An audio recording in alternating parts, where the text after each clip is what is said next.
श्रोता तथा दर्शकबिन नमस्कार। आज हामीसँग प्रतिनिधि सभाका माननीय सांसद, पूर्व मन्त्री तथा नेकपाका नेता खगराज अधिकारी ज्यू हुनुहुन्छ। उहाँलाई हाम्रो यस कार्यक्रममा स्वागत गर्न चाहन्छु। सन्चै हुनुहुन्छ? धन्यवाद सर। हस्, धन्यवाद। पूर्व स्वास्थ्य मन्त्री पनि हुनुहुन्छ, सत्तारूढ दलको नेता पनि हुनुहुन्छ। कोरोना भाइरस कोभिड-19लाई कसरी हेर्नु भएको छ? यो एउटा नयाँ वैश्विक युद्धमा छौँ हामी, विश्वव्यापी युद्धमा, र मान्छेको जीवन नै र संसारका अर्थतन्त्रहरूलाई तबाह बनाएको छ र मानव जीवनको अस्तित्वमाथि यसले प्रश्न खडा गरेको छ र विज्ञान र चिकित्सा विज्ञान, त्यसमा पनि चिकित्सा विज्ञानमाथि ठुलो चुनौती यसले उपस्थित गराएको छ। परम्परागत, त्यसमा केही आधुनिकता जोडिएको, समय सापेक्ष गरिएको स्वास्थ्य प्रणालीमाथि गम्भीर चुनौती र प्रश्नहरू खडा भएका छन्। यस्तो बेला नेपाल पनि यसको महामारीबाट अछुतो रहेन। नेपाल पनि महामारीको कुपभाजनमा छ र आज मात्रै अनौपचारिक जानकारी अनुसार 131 जना आजसम्ममा कोरोनासँग सम्बन्धित रोग समेत भएर पुराना दीर्घरोगीहरू अथवा विभिन्न युवाहरू समेत यसमा मृत्युवरण गर्नुपर्ने अवस्था नेपालभित्रै देखिएको छ। अब झन्डै 29-30 हजार सङ्क्रमितको सङ्ख्याको हाराहारीमा हामी छौँ र अब यो सङ्ख्या बढ्दैछ। यसले हामीलाई यो औषधि भनेको मास्क हो, जुन मेरो हातमा पनि छ, हामी लगाइरहेछौँ। अहिले अलिकति डिस्टेन्समा बसेर हामीले इन्टरभ्यू लिएका छौँ। त्यसैले मास्क, सोसल डिस्टेन्स र साबुन पानीले मिची हात धुने वा सेनिटाइजर प्रयोग गर्ने हाम्रो अनिवार्य शर्त हो। यही कुराको लापरवाही भयो। हामीले लकडाउन खोकुलो बनायौँ। लकडाउन खोकुलो बनाउँदा मान्छे सावधानी अपनाउलान् भन्ने थियो। सुरुको भन्दा पनि बढी सावधानी नअपनाएर असावधानी भयो र त्यसले गर्दाखेरि अब लुकीछिपी पनि आउने, आफ्नो ट्राभल हिस्ट्री पनि नबताउने, सङ्क्रमित पनि भाग्ने जस्ता कुराले गर्दाखेरि आज परिवार, आफन्तजनहरू नै, इष्टमित्रहरू नै, आफ्नै प्यारा बाआमाहरू, आफ्नै प्यारा छोराछोरीहरू समेत मृत्युको मुखमा हामी धकेल्दैछौँ लापरवाहीको कारणले। त्यस कारणले लापरवाही गर्नु हुँदैन। आफू पनि सुरक्षित हुने, अरूलाई पनि सुरक्षित गराउने काम गर्नुपर्छ र हामीले कन्ट्याक्ट ट्रेसिङ गर्न, ट्राभल हिस्ट्री, हाम्रो यात्रा विवरण हामी सबैले सम्झनुपर्छ। हामी कहाँ पुगेका थियौँ र कसलाई यसले गाँज्यो, त्यो कुरा बुझ्नु जरुरी छ। र सरकारले संसारभरि नै यस्तो किसिमको युद्ध भएको, मान्छेहरू मानव जीवनमा सबभन्दा ठुलो मानवीय क्षति भएको अमेरिका, इटली, स्पेन, ब्राजिल लगायतका देशहरू छन्। अहिले हाम्रो छिमेकी भारत बढोत्तरीमा छ। चीनले आफूलाई यही अनुशासनको कारणले बेलैमा नियन्त्रण गर्न सक्यो, नोक्सान भयो त्यहाँ पनि। हामी कहाँ अलिकति स्वास्थ्य आचार संहिता हामीले पालन गर्न सकेका छैनौँ र सरकारलाई हामी दोष दिएर उम्कन खोजेका छौँ। सरकार, गैर सरकारमा रहेका मान्छेहरू, राजनीतिक, गैर राजनीतिक मान्छेहरू सबैको एउटै दायित्व के हो भने हामी डिस्टेन्स मेन्टेन गर्ने, मास्क लगाउने, भिडभाडमा जानु पर्यो भने पनि भिडभाड नबनाउने र साबुन पानीले 20 सेकेन्डसम्म मिची हात धुने, यो काम हामीले गर्नैपर्छ। अहिलेको औषधि नै त्यही हो। र अब भ्याक्सिन नबनुन्जेलसम्म हाम्रो जीवनचर्या अत्यन्तै कष्टकर भए पनि स्वीकार्नुपर्ने यही नै छ। त्यसकारण अहिले सरकारले अब लेभल 1, लेभल 2, लेभल 3 का 16-17 अस्पताल, विशेष अस्पतालहरू पनि बनाइसकेका छ। केही पनि थिएन, एउटा हाम्रो टेगु अस्पताल मात्रै थियो। अहिले टेगुमा भिडाउन छोडेको छ, किनभने हामीले 6वटा निजी, 32वटा सरकारी PCR टेस्ट गर्न सक्ने स्वाब सङ्कलन र परीक्षण केन्द्रहरू बनाइसकेका छौँ। र अब यतिले नै पुग्दैन भने हामीले गर्नुपर्ने के छ भने द्रुत परीक्षण विधि अपनाउनु पर्नेछ। PCR टेस्ट मात्रै होइन, अरू परीक्षण विधि पनि अपनाउनु पर्छ। सरकारले यही बिचमा यो निषेधाज्ञाहरू विभिन्न ठाउँमा भएका छन् 40-41 जिल्लामा। यसले देश एक प्रकारले लकडाउनभन्दा कडा अवस्थामा छ। यही भएको हुनाले हामीले अब यस बिचमा हेल्थ डेस्कहरू बनाउनु छ ठाउँ ठाउँमा र गाउँपालिकाहरूले अब शिक्षालाई पनि यसको बावजुद पनि जारी राख्ने उपाय खोज्नुपर्नेछ। किनभने बालबालिकाको भविष्य अन्धकारमा धकेलिँदैछ। अर्थतन्त्र, कृषि अर्थतन्त्र आत्मनिर्भर हुने, खेतीपाती गर्ने, कृषि कर्म गर्ने कामलाई पनि तेज गतिकै साथ लानु छ, तर हामीले डिस्टेन्स कायम गरेर र कोरोना मुक्त जिल्लाहरूमा कोरोना सर्न नसक्ने गरी आवत जावत बन्द गर्नुपर्छ। त्यहीँभित्र मात्रै र आवश्यक पर्ने कुराहरू र PCR टेस्ट अथवा अरू परीक्षण द्रुत गतिले परीक्षण मासमा समुदायमा गएको समेत देखिया छ। क्लस्टर भने पनि अब अहिले समुदायमा पनि सरेको छ। त्यस कारणले समुदाय सचेत हुनु जरुरी छ र समुदायको परीक्षण PCR टेस्टले भ्याउँदैन र यो छिटो विधि पनि होइन। त्यसैले हामी 1.5 घन्टामा, 2 घन्टामा, 3 घन्टामा परीक्षण गर्नुपर्ने त्यस्ता विधिहरू हामीले अपनाउनु पर्छ र त्यो संसारमा मान्यता प्राप्त विधिहरूलाई चाहिने किटहरू, इक्विपमेन्टहरू, जनशक्तिहरू बनाउनु पर्नेछ। र हामीले आइसोलेसन सेन्टरहरू, होम क्वारेन्टाइनमा रहेका, होम आइसोलेसनमै रहेकाहरूलाई पनि स्वास्थ्य कर्मी मार्फत हामीले उनीहरूको फलोअप गर्नुपर्नेछ, सहयोग गर्नुपर्नेछ। यस्तो अवस्थामा नयाँ जनशक्ति उत्पादनको काम पनि तीव्र गतिमा जानुपर्नेछ अथवा तालिमको विशेष व्यवस्था गरेर अब हेल्थ असिस्टेन्टहरू, नर्सिङ स्टाफहरू, अब स्वास्थ्य चिकित्सकहरू, एमओहरू, मेडिकल अफिसरहरू या सबैलाई, यो पढिरहेका विद्यार्थीहरू सबैलाई यो अभियानमा संलग्न गराउनु पर्नेछ भने युवा विद्यार्थीहरू, मजदुरहरू जो रोजगारी हराएको छ उहाँहरूलाई समेत हामीले यसमा परिचालन गर्ने र दैनिकी केही खानपिनको व्यवस्था हुन सक्ने स्यालेरी दिएर भए पनि विशेष परीक्षण, समुदाय, सामाजिक अवेरनेस र समुदायमा फैलिएकोमा चाहिँ अपनाउनु पर्ने विधि जस्ता कुराहरूमा तालिम दिएर व्यापक परिचालन गर्ने, तर सोसल डिस्टेन्सिङमा हो यो विधि अपनाउनु पर्छ। अब यो जुन एकदम लकडाउनको भनौँ अथवा निषेध जारी गरेको बेला छ, यसको भरपुर सदुपयोग गर्नुपर्छ। पूर्व स्वास्थ्य मन्त्री पनि हुनुहुन्छ, सत्तारूढ दल तपाईँको पार्टी सरकारमा छ।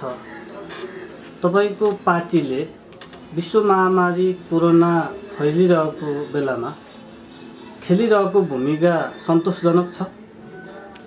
पार्टीको भूमिकाप्रति तपाईँले प्रश्न गर्नुभयो, यसको उत्तर दिन सम्पूर्ण शक्ति परिचालन भएको छैन।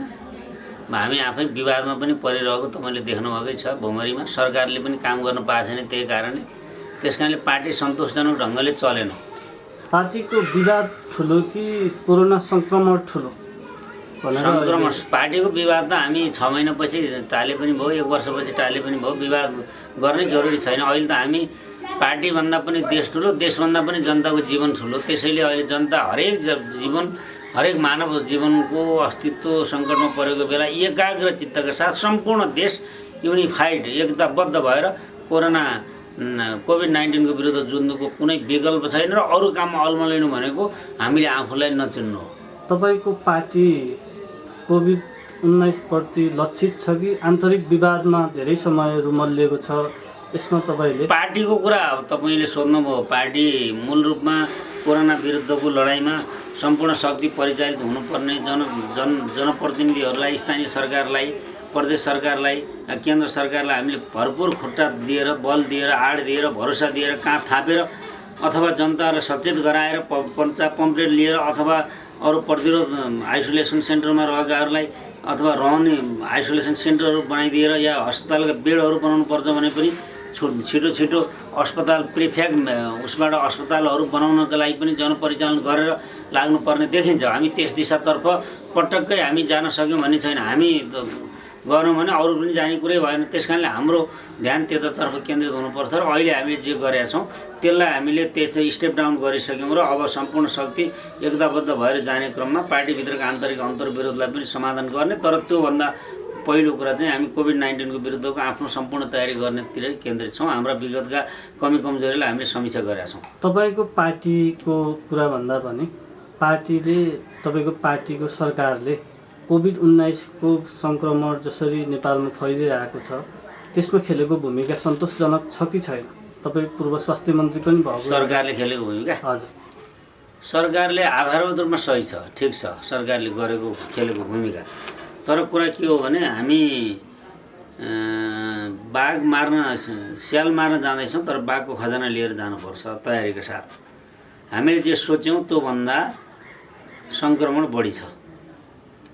त्यस कारणले हाम्रो तयारी अब हामीले कस्तोसम्म गर्नुपर्छ भने जुन क्षेत्र बढी सङ्क्रमित छन् त्यहाँका आम समुदायलाई माइकिङ गरेर हुन्छ कि थाहा दिएर हुन्छ कि तिमी घरमा बस्छ, यो क्षेत्र अलि सिल गरेका छौँ भनेर हुन्छ कि त्यस प्रकारको तयारी एकातिर गर्नु छ भने काठमाडौँमा अब अकस्मात रूपमा धेरै अब आइसोलेसन वार्डहरू भएको अस्पताल बनाउनु जरुरी छ र भइरहेका संरचनाहरू निजी अस्पतालका होलान्, कलेजका होलान्, तिनलाई समेत लिनुभयो होटेलमा समेत यो व्यवस्था गरेर हुन्छ कि अथवा नयाँ प्रिफ्याक गरेर खोला चौरमै टुँडीखेलमै पनि हामीले टेन्ट टाँगेर भए पनि त्यसका भौतिक पूर्वाधारहरू आधारभूत पूर्वाधार दिएर भए पनि अब गर्नुपर्ने र त्यो तयारीमा लाग्नुपर्ने छ। र सरकारले यो प्रकारको हुन्छ कि हुँदैन भन्ने कुरामा त ठिकै थियो सरकारको तयारी, तर पूर्ण रूपमा सरकार अझ सचेत हुनुपर्ने देखियो। यस कारणले सरकारका तयारी जे थिए ती त ठिकै छन्, हुँदैन हुनुभन्दा त धेरै राम्रो छ।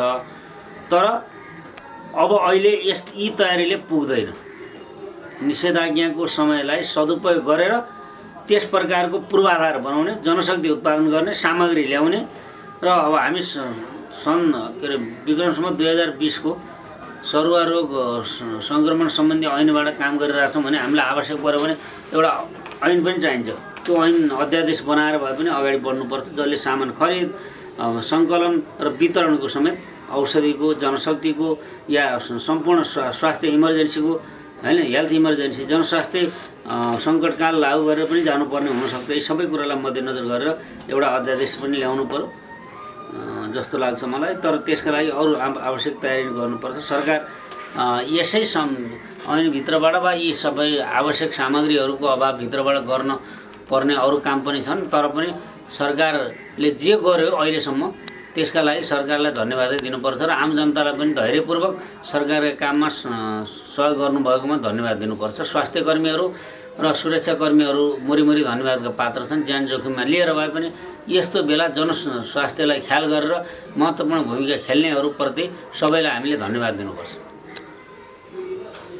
भनेपछि तपाईँले भने जस्तो नेपाल सरकारको भूमिका कोभिड-19 विरुद्ध सन्तोषजनक छ भनेर भन्नुभयो।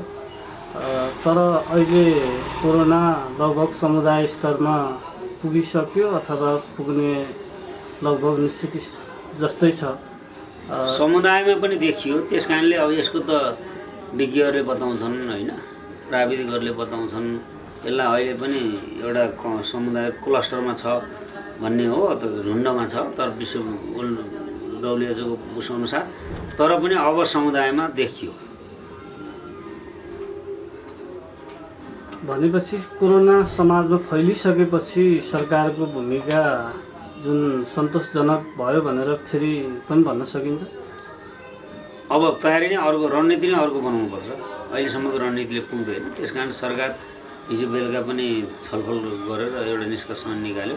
अझ त्यसमा मैले भनेका केही कुराहरूमा अझ बढी त्यो द्रुत परीक्षण विधि अपनाउने, कन्ट्याक्ट ट्रेसिङ गर्ने, ट्राभल हिस्ट्री राख्ने, आइसोलेसन बेडहरू थप्ने, अस्पताल आधारित तयारीहरू गर्ने, अस्पताल बनाउने ठाउँहरूमा निजी अस्पताल अब यी सबैलाई चाहिँ नि लिने अथवा विभिन्न ढङ्गले खाली रहेका ठाउँहरूमा पनि अस्पताल बनाउने जस्ता काम गर्नुपर्छ र क्वारेन्टाइन पनि अब स्कुलमा होइन अन्य ठाउँमा बनाउनेतिर पनि जानुपर्छ र स्कुलको पठन पाठनलाई पनि डिस्टेन्सिङ मेन्टेन गरेर मास्क लगाएर सेनिटाइज गरेर या शिक्षकहरू परिचालन गरेर एकातिर सामाजिक अवेरनेस अर्कोतिर पठन पाठनलाई पनि यस्तो प्रतिकूल परिस्थितिमा जे गर्न सकिन्छ त्यो पनि गर्नुपर्ने हुन्छ। सरकारले थोरै रणनीति बदल्नै पर्छ। सरकारले योभन्दा अगाडि समुदाय स्तरमा जानी छ भनेर विश्व समुदायदेखि हरेक अरू देशहरूमाबाट पनि अब समुदाय स्तरमा फैलिँदैछ भनिसकेपछि त्यसको पूर्व तयारी अहिले तपाईँले भने जस्तो जे कुराहरू आइसोलेसन ती अरू जुन स्कुललाई छोडेर चाहिँ निश्चित ठाउँमा बनाउने भन्ने जुन कुरा गरिरहनु भएको छ योभन्दा अगाडि नै गर्नुपर्ने काम हो जस्तो लाग्दैन? यस्तो छ, अब सरकार भनेर तपाईँ कस्तो हो भने हामी उम्कन पाइँदैन। सङ्घीय सरकार महामारी र सङ्क्रामक रोगको चाहिँ सङ्घीय सरकार नै हो मुख्य जिम्मेवार। अब यहाँ चाहिँ नि प्रदेश सरकार स्थानीय तहको पनि जिम्मेवारी आउँछ त्यसमा। स्कुल त हाई स्कुल लेभलसम्म त स्थानीय तहलाई नै छ होइन। अनि प्रदेश सरकार पनि केही ड्युटी छन्, त्यसैले तिनीहरूको बिचको समन्वय यस्तो अप्ठ्यारो बेलामा नि केही न केही त गरेकै छ राम्रैसँग। तर अझ कसिलो, अझ एकताबद्ध, त्यसका फुटिङ असाध्यै राम्रोसँग मिलाउनुपर्छ। अनि तयारी त बाहिरी जनमानसमा सरकारको तयारी र भूमिका उसको प्रभावकारिताको लागि त धेरै नै असन्तुष्टिहरू व्यक्त भइरहेकै छन्। विशेष गरेर कोरोना महामारीको बेलामा जुन कोरोना सम्बन्धी औषधिहरू ल्याउने प्रकरणमा सरकारले अलिकति सरकारको अनियमितता देखियो भन्ने कुरा अहिले छ्यापछ्याप्ती बजारमा छ।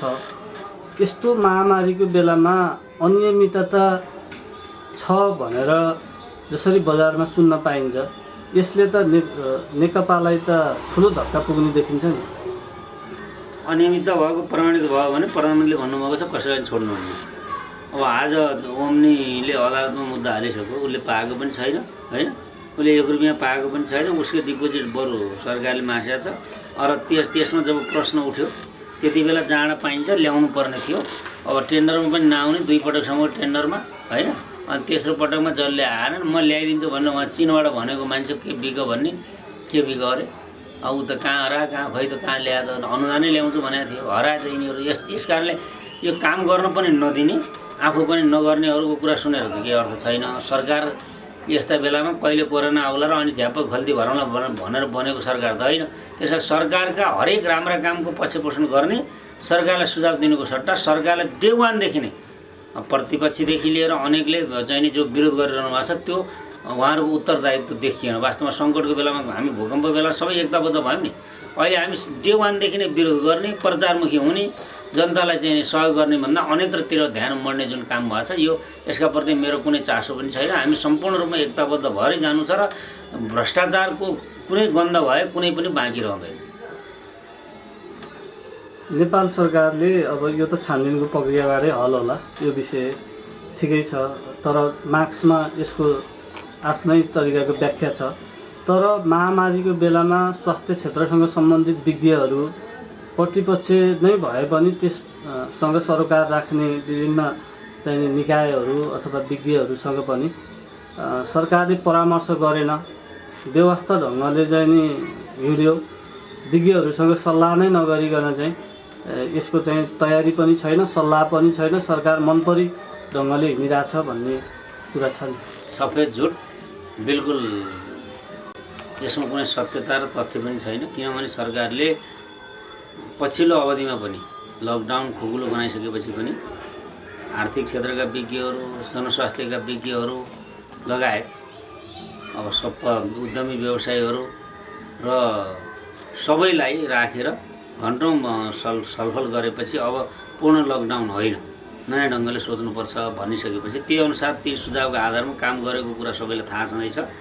र त्योभन्दा पहिले पनि अब त्यसमा संसदमा रहेका दलका नेताहरू, अब त्यसमा शेरबहादुर देउवा, महन्त ठाकुर लगायतकै जानुभएकै थियो। उहाँहरूसहितको सल्लाह सुझावमा सरकारले यो गर्नुपर्छ भनेको आधारमा तिनै कुराहरू गरिरहेकै छ भन्ने दुनियाँलाई थाहा छ। त्यसैले यस्ता तथ्यहीन भ्रामक कुराहरूको पछि अहिले लाग्ने फुर्सद पनि छैन।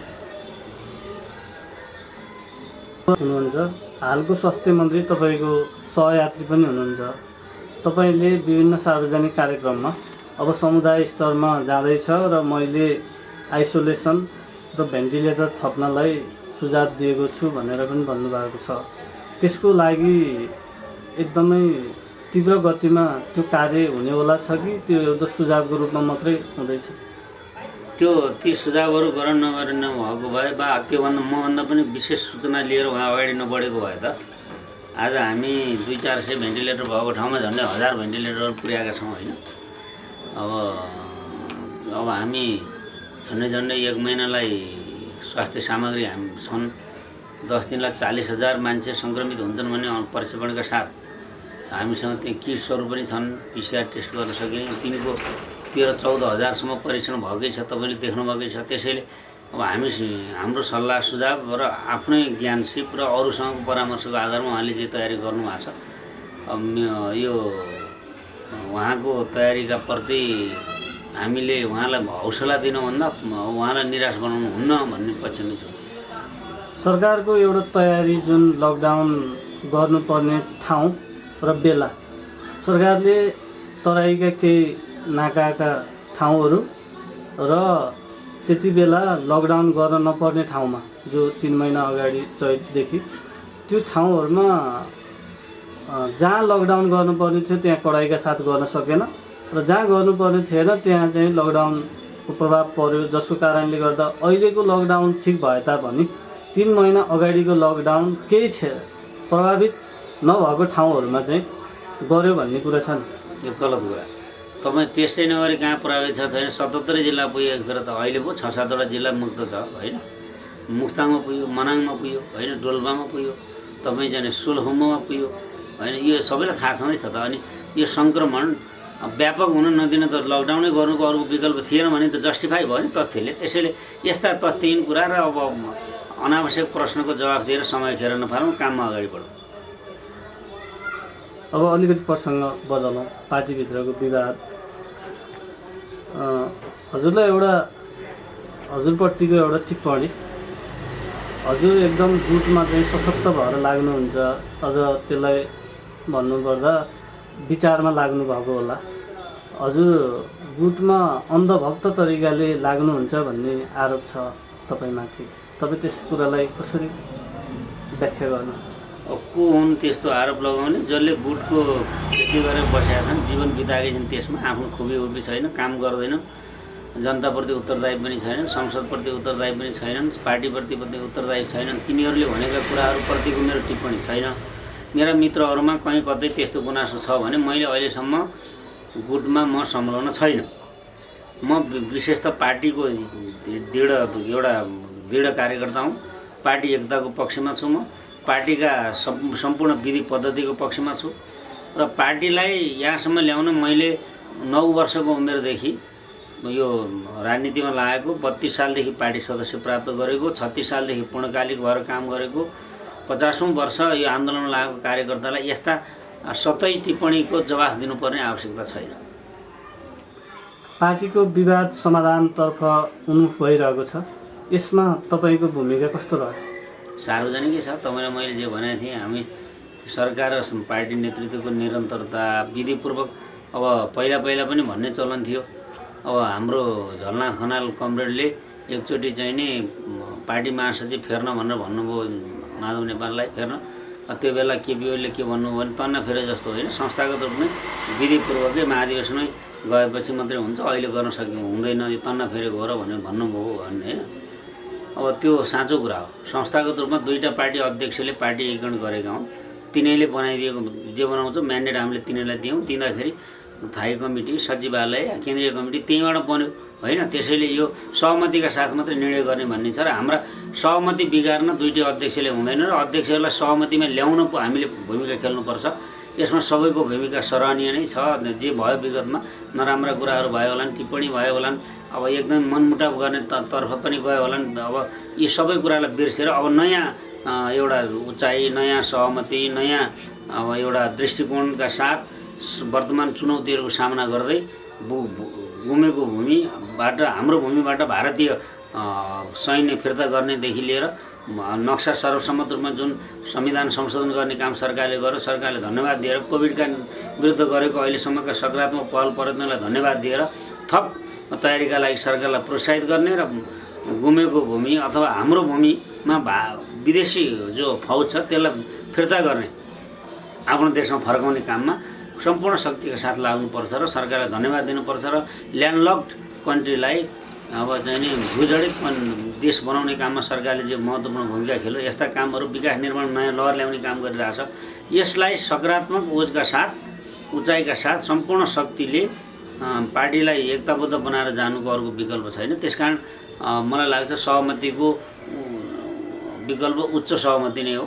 संस्कार जन्य संस्कृति जन्य सहमति नै हो र सहमति र एकता नै रूपान्तरण सङ्घर्ष र अनि फेरि एकताको बाटो नै हो। यसैले मात्रै हाम्रो कम्युनिस्ट पार्टीलाई खार्छ। त्यसकारणले तपाईँले अहिले सुरुमा सोधेको क्वेसनै मिलेन क्या।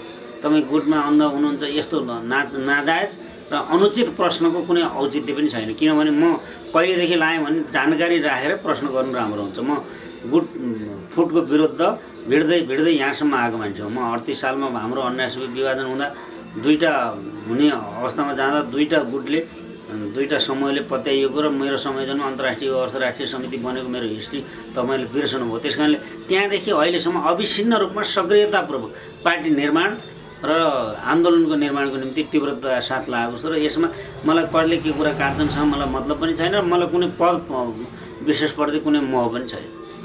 पार्टी दुईटा अध्यक्षले विवाद समाधानका लागि कार्यदल बनाउनु भयो। कार्यदलले तयार पारेको रिपोर्ट तयार पार्दैछ। त्यसमा केही मन्त्रीमण्डलमा हेरफेर गर्ने भन्ने कुरा बाहिर आएको छ। त्यसमा तपाईँ पनि सरकारमा जाने भन्ने कुरा छिटपुट रूपमा चाहिँ सुनिन्छ। त्यो सत्य हो? सत्य भयो मलाई थाहा छैन र त्यसप्रति अहिले पार्टीको एकता प्रमुख कुरा हो, आन्तरिक एकता। तपाईँ 8औं महाधिवेशनपछि पार्टीमा विग्रह जस्तो देखिँदा आन्तरिक एकता प्रस्ताव 12 बुँदे आन्तरिक एकता प्रस्तावको सिर्जना गर्न जगमै बसेर काम गरेको मैले। त्यस कारणले मलाई के थाहा छ भने पहिलो कुरा पार्टीको आन्तरिक एकता र देशका निम्ति पार्टीले कहाँ थाप्ने पर्ने बेलामा जिम्मेवारी के हुन्छ हुँदैन भन्ने त्यति चासो राख्नुपर्ने विषय होइन। किनभने हामी पार्टीका पेचकिला हौँ। पार्टीले जहाँ आवश्यक पर्छ त्यहीँ फिट गर्छ होइन। त्यस कारणले मेरो रुचि यो छ, म मेरो रुचि अनुसारको जिम्मा पाउनु पाए हुन्थ्यो भनेर 8 लाख कार्यकर्ताले पार्टी सदस्यले त्यो जिम्मा पाउनु असम्भव छ। त्यस कारणले म त्यसको अपेक्षा पनि गरेको छैन। म कुनै जिम्मा आयो भने पछि हट्ने पक्षमा पनि छैन। पार्टी विवाद समाधान भएसँगै लगभग हुने निश्चितै छ। भएसँगै सरकारको कोभिड-19 प्रति जुन भूमिकालाई लिएर आलोचना भइरहेको छ, अब पार्टी एक भइसकेपछि कोभिड-19 को विरुद्धमा व्यावहारिक रूपमा पार्टीमा वृहत छलफल गरेर यसमा प्रभावकारी भूमिका खेल्छ सरकारले? होइन, यसमा ढुक्क हुनु सरकार खेलिरहेकै छ र आफ्नो भूमिकालाई अझ बढाउँछ, प्रभावकारी बनाउँछ। सबैसँग राय सल्लाह सुझाव लिएर चलेकै छ र फेरि पनि त्यसै गर्छ। यो टोलसम्म जनजागरण, सचेतना, यी 3टा फर्मुला भनौँ न, SMS सोशल डिस्टेन्सिङ, मास्क र सेनिटाइजर अथवा साबुन पानीले हात धुने, यो कुरालाई तीव्र गतिका साथ लान्छ र यो जहाँ पुगेको छ कोरोनाभन्दा 1 स्टेप अगाडि जान्छ र त्यहाँ कोरोनालाई त्यहीँ छेक्छ। यसलाई जहाँ हो त्यहीँ रोकौँ हामी, यसलाई बढ्न नदिउँ, अगाडि बढ्नै नदिउँ, रोकिदिउँ। हो त्यस काममा अब सरकार अझ तीव्र गतिका साथ अगाडि बढ्छ। तपाईँको पार्टी समाधान जसरी समाधान भयो त्यसको जड, त्यसको सूत्र चाहिँ के हो? एउटा बजारमा निस्केको र विवाद दुईटा अध्यक्षदेखि पार्टीको वरिष्ठ नेताहरूमा देखेको जुन किचलो थियो त्यसले पार्टी विभाजनसम्म पुग्छ भन्ने एउटा आकलन भइरहेको बेला अहिले जुन खालको समाधान देखिया छ त्यसको मुख्य जड, त्यसको मुख्य समाधानको सूत्र चाहिँ के हो? पहिलो कुरा त आम नेपाली जनता कम्युनिस्टहरूको एकता चाहन्छन् भन्ने कुरा चुनावबाटै देखियो। यस्तो समानुपातिक समावेशी निर्वाचन प्रणालीमा पनि झन्डै 2/3 पुर्याइदिए र 6वटै प्रदेशमा त्यही पार्टीको सरकार छ र 2 नम्बर प्रदेशमा पनि सबभन्दा ठुलो पार्टी त्यही रह्यो, लार्जेस्ट पार्टी। यो जनताले गरेको भरोसा एउटा आधार। दोस्रो कुरा, आम कार्यकर्ताहरू पार्टीको विभाजन चाहँदैन, एकता नै चाहन्छन्। अरू कम्युनिस्टहरूको पनि एकता चाहन्छन्। 2टा कुरा यो। तेस्रो कुरा, वर्तमानको चुनौती हामीले सरकारले जो स्टेप चाल्यो संविधान संशोधन गरेर लिपुलेक, लिम्पियाधुरा, कालापानी क्षेत्र समेत हाम्रो जुन थियो 58 वर्ष पहिलेदेखि त्यहाँ विदेशी सेना आएर बसेको छ, त्यो फिर्ता गरेर आफ्नो भूमिमा आफ्नो भोग चलन गर्नका लागि यो पार्टीको एकताको विकल्प छैन भन्ने कुरा सबैको महसुस हो, पार्टी बाहिरकाको पनि। त्यस कारणले अब संसदै एकताबद्ध भएको बेला पार्टीमा विभाजनको गुन्जाइस र किचलो अहिलेको आवश्यकता होइन। बरु यसको कारण के थियो भने हाम्रा बिचमा आपसी समझदारी, उचाइ, अन्तर्क्रिया, संवाद चाहिँ समस्यामा हामी पऱ्यौँ। अब यो संविधान अनुकूलका कानुनहरू बनाउनु पर्ने 300-400 कानुनहरू थिए, अनि मौलिक हकसँग 14-15वटा कानुन बनाउनु पर्ने थिए, अनि संरचना बन्नु पर्ने थियो स्थानीय तहदेखि प्रदेशसम्मका, होइन। यी सबै कुरामा लाग्दाखेरि सरकार त्यहाँनिर भयो। सरकार र पार्टीको नेतृत्व पनि वास्तवमा धेरै अन्तर्क्रियात्मक छलफल गर्न समय नै रहेन। त्यस कारणले एकले अर्कोलाई बुझ्न पनि समय नै थियो, बाँकी नै थियो। त्यस्तो हुँदाहुँदै हामी काममा होमिनु पऱ्यो। त्यसो हुँदा हाम्रा शैलीगत कुराहरू पनि हुन्छन्, होइन। हाम्रो विचारका कुराहरू पनि प्रष्ट रूपमा भन्नुपर्ने हुन्छ। कार्यनीति, रणनीति निर्माणका कुरा हुन्छन् नेपालीसम्म। अब हाम्रा छलफल पनि तपाईँले देख्नुभयो, विवाद किचलो पनि तपाईँ कहाँ देख्नुभयो भने हाम्रो नेपालको मौलिक समाजवादी मोडल के होला, हामी कृषिलाई कस्तो बनाउँछौँ, शिक्षालाई कस्तो बनाउँछौँ, स्वास्थ्यलाई कस्तो बनाउँछौँ, मजदुर मैत्री उद्योगलाई कस्तो बनाउँछौँ, होइन। यी सबै कुरा र अब हामी उत्पादकत्व वृद्धि कसरी गर्न सक्छौँ, राष्ट्रिय पुँजी कसरी निर्माण गर्न सक्छौँ, रोजगारी कसरी सृजना गर्न सक्छौँ र कसरी उत्पादन वृद्धि गरेर समाजमा आधारशिलाहरू बनाउँदै जान्छौँ र समाजवादतर्फ जान्छौँ, हो त्यो तर्फका बहस छलफलहरू अहिलेको आवश्यकता हुन्। हामी अब निर्वाचन र आवधिक निर्वाचन, विधिको शासन, संविधानको सर्वोच्चता जस्ता कुरा जो हामीले स्वीकारेर आएका छौँ, यो कुरालाई हामीले मध्यनजर गरेर गयौँ भने हाम्रा खिचलोहरू पनि आन्तरिक रूपमा हुनुपर्ने कुरा बाह्य प्रकट भए त्यसलाई पनि हामी संस्थागत गर्छौँ र व्यवस्थित गरेर आगामी दिनमा यस्ता कुराहरूलाई न्यूनीकरण गर्दै पार्टीलाई पार्टी जस्तै बनाएर अगाडि बढ्छौँ। अब हामीलाई आशा एवं उम्मेद त्यही छ। ठिक छ। पार्टीभित्र तपाईँको पार्टीले सरकार सञ्चालन गरिरहेको छ। कोभिड-19ले दैनिक ज्यालादारी गरेर खाने मजदुरहरू लकडाउन भए पश्चात उनीहरूले दैनिक ज्यालादारी गर्न पाएका छैनन्। अब मान्छे रोगले भन्दा नि भोगले मर्ने भन्ने उखान व्याप्त छ। मजदुरहरू जो चाहिँ प्राइभेटै सेक्टरका कतिपय रोजगारहरू गुमेकै छ, ती क्षेत्रका मान्छेहरू पनि अल्पत्र छन्। यसको लागि अब पार्टीभित्र कसरी छलफल हुन्छ, पार्टीले सरकारलाई निर्देशित कसरी गर्छ अथवा सरकारले चाहिँ यो सम्बन्धी योजना कसरी बनाउँछ, यसमा तपाईँले सुझाव कसरी दिनुहुन्छ, पार्टीभित्र सरकारले यसलाई कसरी वहन गर्छ, यसको तयारी के छ, जबकि मजदुरहरू त भोगभोगै मर्ने स्थिति छ। मैले अघि नै तपाईँलाई उल्लेख गरेँ, अब हाम्रो कोरोना विरुद्धको लडाइँमा मजदुर, विद्यार्थी, युवा, पार्टी कार्यकर्ताहरू, सम्पूर्ण दलका स्वयंसेवकहरूको रूपमा उनीहरूले भूमिका खेल्न सक्छन्। एउटा उपाय यो हुन्छ, त्यस स्वयंसेवकीय भूमिकामा जीविकोपार्जनको पनि केही न केही त्यो व्यवस्था हुन सक्यो, त्यो राम्रो। नभए पनि अब के हुन्छ भने उद्योगहरू, कल कारखानाहरू, होटल व्यवसाय त अहिले यो महामारीमा त सकिँदैन चलाउन, होइन।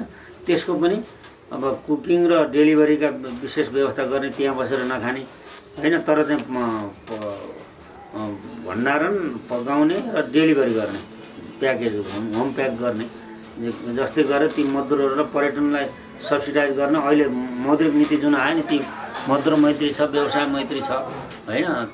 त्यसको आधारमा स्वरोजगार सृजना गर्ने र तिनीहरूको विकल्प दिने, जस्तै निजी विद्यालयहरू छन्, तिनीहरूलाई पनि अब सञ्चालनमा लानुपर्छ। हामीले अब वैकल्पिक शिक्षण विधि अपनाएर जान सक्नुपर्छ र शैक्षिक सत्र नष्ट हुन दिनुहुन्न। यसको बावजुद पनि हो त्यही काममा पनि मजदुर, शिक्षकहरू, अब यस्ता चाहिँ नि कार्यरत, औपचारिक क्षेत्रमा कार्यरत श्रमजीवीहरूका निम्ति सरकारले लकडाउनकै समयमा प्रति व्यक्ति 50,000 चाहिँ नि क्वारेन्टाइनमै राख्दै खर्च गरेको छ, होइन। कहाँ गयो पैसा, खायो भन्छ नि। एउटा अनि PCR टेस्ट गर्दा पनि अब समूहमा 80-90 जनाको एकचोटि गर्न पाइयो, त्यही किट खोलेर भने 5,500 चाहिँ नि खर्च हुन्छ।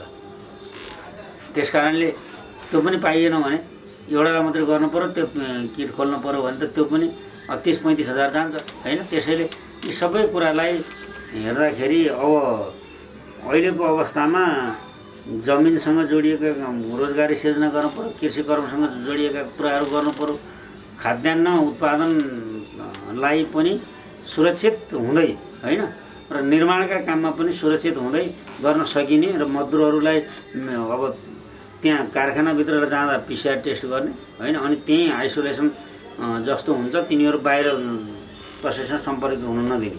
सम्पर्कित हुनुपर्ने केही हुन्छ, गाडी होला, होइन, त्यसलाई पनि डिसइन्फेक्सन गराउने र अनि त्यसपछि अब त्यो सम्पर्कित गर्नुपर्ने मान्छेको सङ्ख्या सानो बनाउने, सिफ्ट गर्ने, तिनीलाई क्वारेन्टाइनमा राख्ने एक सिफ्टलाई, अनि अर्को सिफ्टिङ गर्ने, अनि तिनी क्वारेन्टाइनमा PCR टेस्ट गर्ने, यस्तो गरेर गर्न सकिन्छ।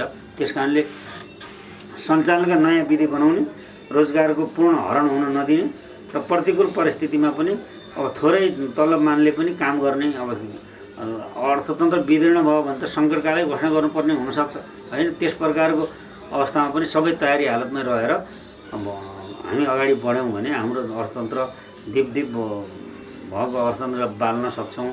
अब हामीले गुमाएका रोजगारीहरूलाई समय सापेक्षताको आधारमा त्यसलाई बचाउन सक्छौँ। यी सबै कामलाई व्यवस्थित गरेरै हामी जानुपर्छ र अब मारमा परेको झन् लक्ष्य समूह जुन टार्गेटेड ग्रुप हो, मजदुर भए होइन, मेहनत जस्तै तपाईँको निर्माण क्षेत्रका मजदुरहरू, फुटबल क्षेत्रका मजदुरहरू, पर्यटन क्षेत्रका मजदुरहरू, तपाईँले भनेको योजना अलिक दीर्घकालीन रूपमै त्यो कल कारखाना, ठुल्ठुलो उद्योग कल कारखाना त तपाईँको खोल्न सकियो, खोलेर तपाईँले भने चाहिँ तयारी पुरा गरेर खोल्न सकिन्छ। तर जस्तो तपाईँको होटल खोले तापनि होटलमा अहिले होटल चल्नेवाला छैन। मैले होटलको विकल्प पनि तपाईँलाई छोटोमा बताएँ। के गर्नु पर्यो भने होटलले पकाउनहरू होइन, खाद्यान्न चिजहरू उसले बनाउन सक्छ, होम डेलिभरी गर्न सक्छ होइन।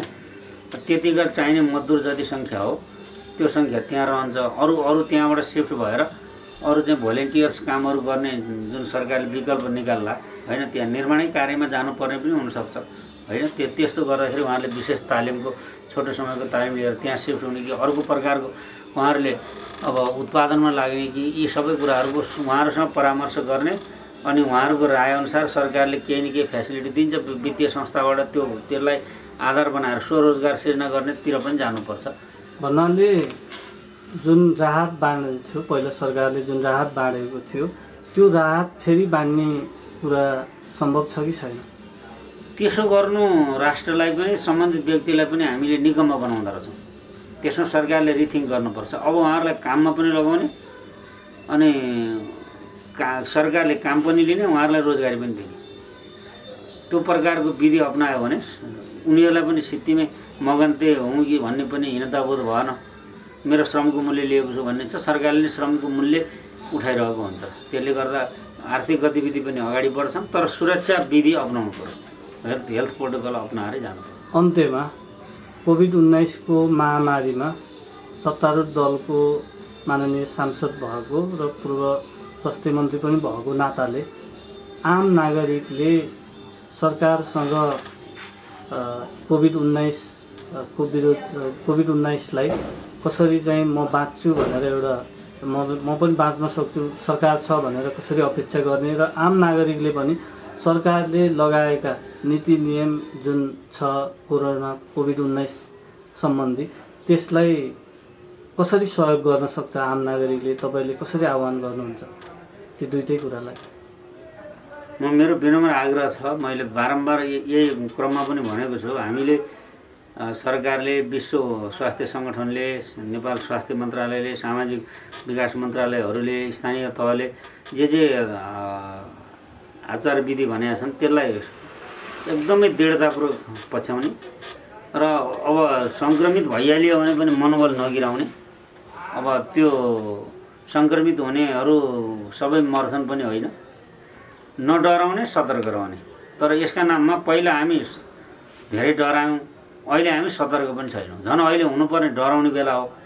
त्यस कारणले यो उल्टो दिशामा हामी जानुहुन्न र आफूले सामाजिक दूरी कायम गर्ने, चाड कल्याणमा पनि यो हुलुज्जत भिडभाड नगर्ने, अब सामान किन्ने बिक्री गर्ने बेलामा पनि त्यो डिस्टेन्स कायम गर्ने, अब मास्क लगाउने, डिस्टेन्स कायम गर्ने, बेला बेलामा साबुन पानीले हात धुने। अब सेनिटाइजर सबै ठाउँ नहोला, सेनिटाइजर त अर्को पड्को तेलको धुप हो क्या। साँच्चै साबुन पानीले 20 सेकेन्डसम्म मिची हात धुने कुनाकानीसम्म भने त्यसको त त्यो कोरोना रहन सक्दैन होइन।